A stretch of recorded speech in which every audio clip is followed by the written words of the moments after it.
In May 1989, Celtic beat Rangers in the Scottish Cup final. It was the last Old Firm Cup final for 10 years, and 72,069 people watched it unfold at Hampden Park. The referee was Bob Valentine. Joe Miller scored the winning goal.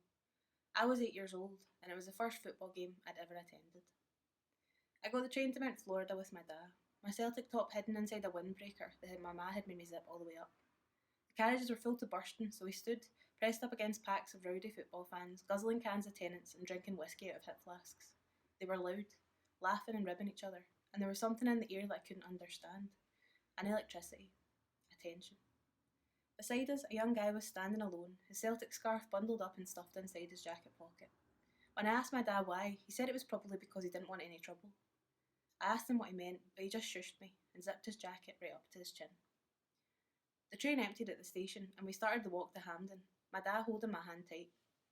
We passed groups of men and boys all heading in the same direction, meandering along, singing songs and laughing too loudly. My dad kept pushing on past them, and I struggled to keep up. I peered down alleys as we passed and saw rows of men pissing against the walls. There was a man slumped over on the ground outside a corner shop, wearing a Rangers top and covered in his own sick. As we neared the station, my dad started to relax, stopped gripping my fingers so tightly, slowed his pace to a leisurely stroll. There was a heavy police presence on the grounds, keeping an eye out for any potential troublemakers. We got inside after queuing for what felt like a very long time, moving slowly in a line, me staring blankly at the arses of the men in front of me. Once we'd found our seats, my dad finally unzipped his jacket, safe in the sea of green shirts, and then helped me with mine. People around us had flags, balloons, signs, all showing their loyalty to the Hoops.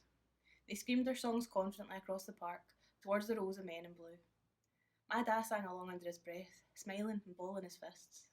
The Rangers fans sang back at us, their tunes sounding like dull hymns. I imagined a wee boy like me over there in his blue top, at his first game, trying to sing along, not really knowing the words.